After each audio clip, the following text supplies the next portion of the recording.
Hey, I'm Nick from Vire Engines, and I'm going to show you today about the prop shaft couplings that were fitted to all of the different Vire models so you can understand which one to order. And I've got an exciting upgrade for you as well. So let's just take that out. These are the four types which have been in use, and what I'm talking about, I've got a Vire 7 here, is where the gearbox comes out. You've got a gearbox flange, then you've got a rubber coupling piece, and then you've got something which connects to the prop shaft. And the idea of this rubber piece is to reduce the vibrations through the boat, because it's a single cylinder engine. It sort of accelerates and decelerates every cycle, and you don't want that going through the boat. So this is a little bit soft and flexible. Also, if the prop shaft jams, because let's say you've got a rope around it, then you don't want the engine to stop instantly. It absorbs some of the energy and protects the engine mounts, etc. So this is one example. This happens to be what you would call a late after 87 design, and I'll go back to the bench now and show you all three in pieces so you know what to look for. So before we start, I'll just point out we've now got something which supersedes everything, which is a 100 horsepower rubber coupling, which I've had imported and modified, and that fits all of the engines. It won't break because it's 100 horsepower rating, but it's probably not what you've got on the boat. So what we had originally was a rubber coupling which had the 6 holes in it, and that's 3 for each flange. And you'll see there's 3 studs on the prop shaft side and 3 studs on the gearbox side. So I've taken these off the engines. That would be coming from the gearbox and going through a rubber coupling, and then it would be connected onto prop shaft flange. So the first ones just had 8mm holes, okay, and they fitted straight over the 8mm studs, like so, and obviously not in that position. And there you would have this big wide collar, and that would come down facing aft. The reason it did that was because there's large holes here, and what you'd want to do is when this is assembled, you would have it so that if you got a rope around the prop and the engine was turning and prop shaft suddenly seized, instead of ripping the rubber to pieces with the inertia of the engine, that big steel block would hit the side of this circle, which is normally a few millimeters loose in, and prevent the rubber overstretching and ripping up. So what I do find on most boats is that they've lost these things in the bilges, and instead they're just using flat washers, which is incorrect on the side which faces aft. If you've got these circular cutouts, you should have these deep dished bushes. Okay, so you can order those from me if you want. Now later on, that they did is they modified that 6 horsepower. They realised that the 7 horsepower model, what was happening is these jagged edges on the studs were getting rusty and even more jagged, and ripping these holes out, and it's just a weak thing that continually ripped every time that you had a prop shaft jamming, or maybe you put too much power in reverse. This would disintegrate and have to be replaced, which meant that you had to limp home with rope around the 2 sets of studs, or you couldn't use the engine at all. So what they did is they said, oh, let's put bushes around the studs, which is smoother than the jagged threads perhaps, and we can make the holes a bit bigger, which is less likely to tear. So this is a part number 52143. I call it the early or 7 horsepower model because all of the holes are 12mm wide instead of 8. So you've gone from 8, now you're up to 12s. Okay, so this is an early 7 horsepower model, as opposed to this is a late one. The late ones had 12mm and 14. I'll explain why in a minute, but they're not just 12 all consistent. So you had bushes both sides. On the gearbox flange you had bushes around the 8mm studs, and you had bushes on the prop shaft which were about 12mm wide, and everything was happy.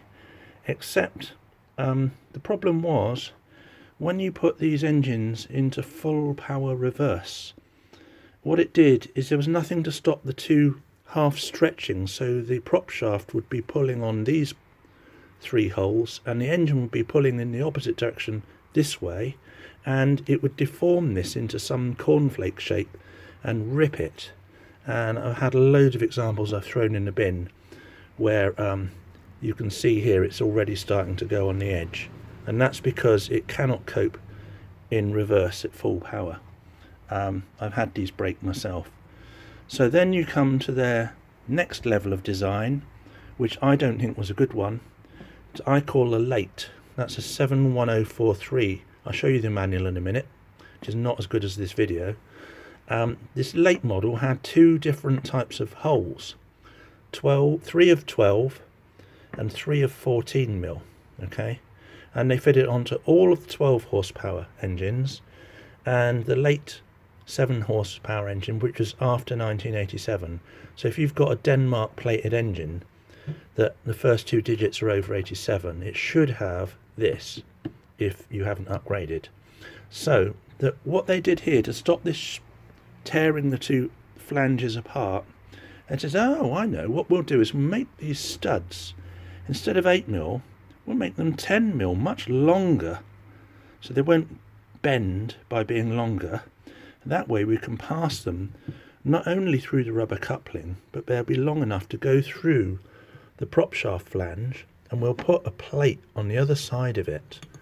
So what they did is they put a plate on with a rubber because they found it too noisy, and they had this damn plate on.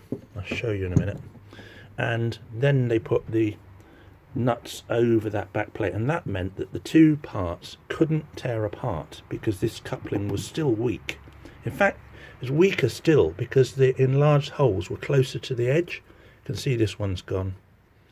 So I don't like their design, and what I've done is I realized that all you need is a stronger piece of rubber, and the original design was okay. And the other problem, when they put these longer studs through the prop shaft, they defeated half of the purpose of the rubber coupling, which is to reduce vibration and noise. So these studs going through and tighten made the whole thing much less elastic and more static. And so even though it didn't break in full reverse, even with 12 horsepower, and it generally didn't fail like this, the problem was vibration. So what I've got is now, this is my uprated 100 horsepower coupling that fits all the engines. These holes are 10mm, so with a tiny stretch they will slip over your 8mm studs without the bushes. You can take the bushes off if you've got them, and that's fine. And then with a bit more of a stretch, if you remove the bushes which were on your 10mm stud late model, it will go over there too, because those are actually 10mm studs and these holes are 10mm. So then you don't need this reversing plate, and you can just tighten it down nicely. It'll have less vibration and less. So if you've got a 6 horsepower model or a 7 horsepower model which doesn't have this flange, then please fit this uprated version, and you won't be breaking your coupling and losing drive when you go full reverse or get a rope around the prop. But if you've got a late version and the coupling is okay and not damaged, you might as well keep it, because the improvements of this 100 horsepower have already been negated. You've got the stiff coupling, but what you could do is ask me to supply an early flange which has got 8mm studs, shorter, and you can couple it up in the original way, or you can just put these make your own spacers over with shorter bushes. instead of going all the way through this plate and connecting to it, what I suggest you do is have a shorter bush which just goes through the rubber, and then a nut instead of the longer bush. So that's up to you. Okay, now I'll just show you some box of couplings here. I think this is probably the largest collection that's ever been assembled in history of all the different eras, because not even Valmet did this. I've got all of the different eras on one table and all of the different couplings on show. This is a late coupling put together. I've just put one nut on loosely so I can show you it coming apart. So you'd get a 17mm spanner and undo this. Incidentally, if you want to lock the shaft from rotating, the best way is to put a flat edge between the slits and rest it on the hull like a big screwdriver. Then this flange comes off, which is steel, normally rusty as hell. Another thing I don't like about their design, there's a so-called anti-vibration rubber. Then you can pull the coupling off, and the coupling should come off with 3 long bushes which come onto these M10 studs, and then you've got 3 shorter bushes which are inside for the prop shaft arm, and that would obviously have washer and nylock M8 nut to tighten it. I haven't put those on at the moment because this is just showing you how it slips together. So that's okay, but it will be quite a stiff, noisy transmission. If you want to have it quieter, then you either want to change this gearbox flange, to an early type, or modify the bushes so that you're not clamping with this, you're clamping inside the, so shorten the bush length to the length of this material of the coupling. I think it's about 15mm, and then you'd want a large cap washer over that. Would need my 100 horsepower coupling to modify this late one. Okay, now I'll just show you the manual. So, as you know, I only do Vires. So this is the 2002 manual they produced sometime in Denmark, and all it shows you, this is the gearbox and drivetrain. So on the drivetrain, there's the coupling breakdown, and you'll see that part number 7 is, they call it the elastic disc, I call it the rubber coupling. And number 7, if you go down the table here, oh, there's 3 number 7s. So actually there's only 2 part numbers, which is 52143 and 71043.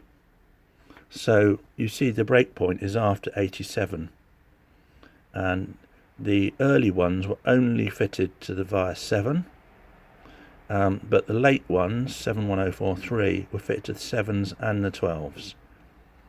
Now if you look at the picture, it doesn't show you anything that set 6 holes, but in reality the late coupling has got different sized holes, and of course this is a manual for the 7 and 12, so it doesn't include the 6 coupling, which had 8mm holes. Now the other confusing thing I really don't like about this manual, if you look carefully, it shows the prop shaft coupling and it lists all the parts there of the late model, which includes this reversing disc which is hidden there, and see the black line, that is the rubber piece. So that's parts 36 and 38 possibly. Let's have a look.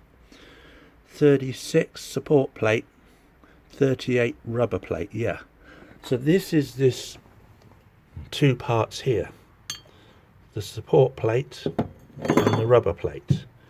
So what they're suggesting is that you've got these parts even when you've got a pre-87 engine, but that's not true. You would only have those parts if you had the post-87 engine, which has got the different sized studs, 10mm on the gearbox, 8mm on the prop flange. In fact, the pre-87 engines had this, they had 8mm studs on the gearbox, not 10, and 8mm on the aft. So that's why it's a different coupling. As I said, all the holes are 12mm as opposed to 12 and 14, but you don't have the support plate or the rubber disc on the pre-87 engine, so this one is liable to tear apart in reverse, but there's less vibration. So, you know, the synopsis is the 6 horsepower engine would tear apart in reverse, the 7 horsepower engine pre-87 would tear apart in reverse, and the post-87 engine would not tear apart in reverse, but it was too stiff and vibrated. The uprated 100 horsepower coupling, which I do, won't tear apart in reverse, and it won't vibrate and be noisy unless you fit it on an unmodified late model without changing the bushes.